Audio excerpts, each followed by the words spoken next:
Morning everybody. Hello বন্ধুরা, সকালে চলে আসলাম রান্না করতে।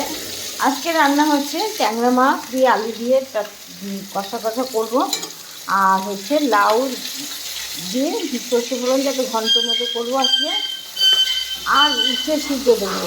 এই আজকে আমার মেনু দেখেছে। সেই ট্যাংরা মাছটাকে ধুয়ে নিচ্ছি। ট্যাংরা মাছ ফোটে বাবা।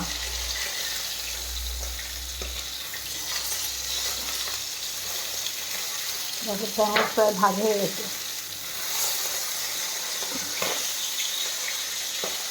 চলে আসলাম তোমাদের সাথে গল্প করতে। জ্যোতির্ময়ী সরকার থেকে সবাইকে স্বাগত, অনেক অনেক ভালোবাসা। সকালে আমি কখন উঠে গেছি জানো? 5টার সময় উঠে গেছি।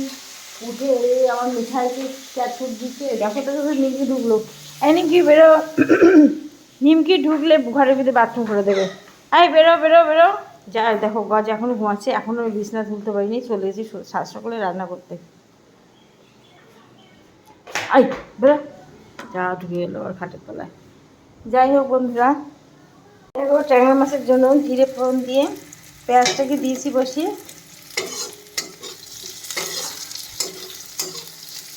পেঁয়াজটাকে একটু কষা মতো ভাত ভেজে নেবো। আর এই যে আমার মশলা, এই আদা রসুন আর পেঁয়াজ, এইগুলো আদা পেস্ট করেছি। আজকে মিশিয়ে মিশিয়ে বের করিনি, মিশিয়ে মিশিয়ে বের করতে ইচ্ছে করছে না। আমার ঝামেলা, সকালবেলা মিশিয়ে মিশিয়ে বের করতে ইচ্ছে করছে না। এইটা করবো এখন। আর আমার হাজব্যান্ড টিউশন পড়াচ্ছে, টিউশনি পড়িয়ে উঠে তারপর তোমার আমার জন্য লাউ কেটে দেবে। লাউ দিলে তখন সর্ষে ফোড়ন দিয়ে লাউ করবো, আর উচ্ছে ভাতে দেবো। আর কী করবো বলো? এই খাওয়ার লোক না কিছু না, এই মাংস রান্না করে মাংস খাওয়ার লোক না। এখনও সেই মাংস পড়ে আছে। আজকে বলছি কুকুরকে দিয়ে দে, আর সেটা হবে না। তারপর কালকে ডালে বড়া, কালকে অনেক কিছু খাওয়া হয়েছে। ডালে বড়ার সব জিনিস বলো না, আমাদের বাড়ি খাওয়া লোক নেই। ডালে বড়ার ডাল থেকে পেস্ট করে বড়া করা হয়েছে, এখনও সেই বড়া ফ্রিজে আছে, মানে মাখা ডাল পেস্ট করা। সেটাকে আজকে খাওয়ার সময় কতগুলো বরফ বানিয়ে নেবে।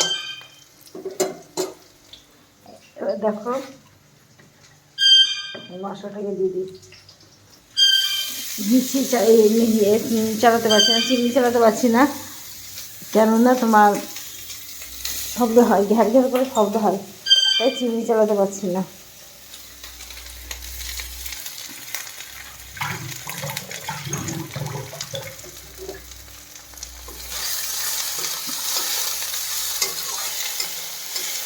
এর ভিতরে জিরের গুঁড়ো, একটু ধনের গুঁড়ো, গরম মশলা গুঁড়ো দেবো, আর কাঁচা লঙ্কা চিড়ে দেবো। আমি তো সব কিছু কাঁচা লঙ্কা দিয়ে রান্না করি, তোমরা জানো। দিয়ে তারপর রান্না করবো বেশি। তেল কতটুকু দিয়েছে বন্ধুরা দেখেছো? তেল তেল আমি খুব কম দিয়ে রান্না করি। মাছ দিয়ে এরকম ভাজি হয়েছে, লাল লাল করে নিয়েছি। আলুটাকে সিদ্ধ ভাপানো হয়ে গেছে, আলুটাকে ভাপিয়ে নিয়েছি। আমি রান্না করি দেখো। উফ, অনেক কষ্ট হয়ে গেছে রান্না করতে করতে। রান্না করেছি অনেক সকালে, কিন্তু এখন আবার করলাম এই লাউ ঘন্ট করতেই আমার দেরি হয়ে গেল।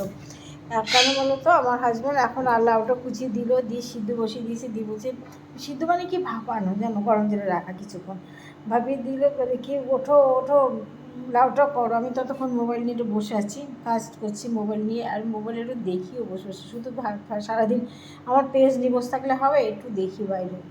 তারপরে উঠলাম, উঠে লাউটা করলাম। জিরে আর রাঁধুনি ফোড়ন দিয়ে আজকে লাউটা করেছি, সুন্দর টেস্ট হয়েছে। গন্ধটা পেয়ে ভালোই লেগেছে, রাঁধুনির গন্ধটা আমি খুব ভালোবাসি। একটু চিনি দিয়েছি, দিয়ে মিষ্টি মিষ্টি লাগলে আরও লাউটা ভালো লাগবে। মানে যেহেতু নিরামিষ, এবার চিংড়ি মাছ দিলে তো দারুণ হয়, কিন্তু চিংড়ি মাছ আমি খাই না বন্ধু। যাই হোক, লাউ ঘন্ট হয়ে গেল। আর হচ্ছে আজকে মাছের ঝোল। দেখো একটু ঝোল রেখেছি, মাছের ঝোলের ঝোল রেখেছি, সুন্দর গন্ধ বেরোচ্ছে যেন। মাছের ঝোলের ঝোল রেখেছি কারণ আছে, আমার মেয়ে ঝোল ছাড়া খেতে বসে না। খেতে বসলে ও আগে ঝোল ঢেলে নেবে, তারপরে খাবে। এই জন্য একটু ঝোল রেখেছি, যেহেতু এখন খাবো, রাতেও খাবো। আমরা 3জন, 6বার খেতে হবে, মানে দুবার দুবার করে। 6টা মাছ আছে, আর 6টা মাছ আছে বটে, কিন্তু রাতে না আমি মাছ খাই না, ভালো লাগে না মাছ খেতে, ভালো লাগে। শুধু আমার বরের জ্বালায় খাই। খাও খাও মাছ খাও, মাছ খাও, মাংস খাবে না বেশি, মাছ খাও মাছ খাও করতে করতে আমার নাজেহাল করে দেয়। আমি আমার মেয়েকেও মাছ খেতে চাই না। যাই হোক, ট্যাংরা মাছটা পেট খেতে ভালোবাসি, তাই পেটের তেল হোক বা ডিম হোক, পেট খেতে খুব ভালোবাসি। পারলে কারোর পেট, মাছের পেট, আর মানুষের পেট না, মাছের পেট ভেঙে নিই জানো। যাই হোক, আর কি বলবো, শুনে ফেলো তোমরা আমার গোপন কথা। যাই হোক বন্ধুরা, আর করেছি উচ্ছে সিদ্ধ ভাত। এই দেখো উচ্ছে সিদ্ধ ভাত করেছি, এই জলের বোতল করে দেবো।